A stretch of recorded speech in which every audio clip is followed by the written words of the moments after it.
বাবু, দেখ তোর জন্য আজকে কি করছি বন্ধুরা। বোনের জন্য মাছের ঝোল বানালাম।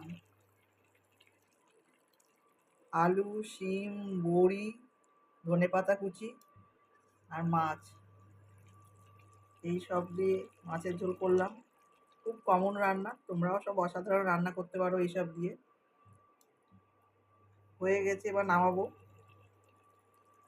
তোমরা বলো কেমন হয়েছে দেখতে আমার এই রান্নাটা।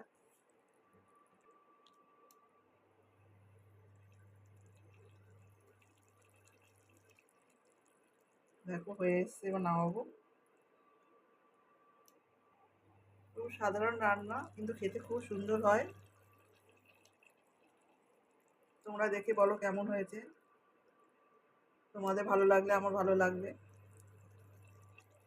রাখছি তাহলে, বাই।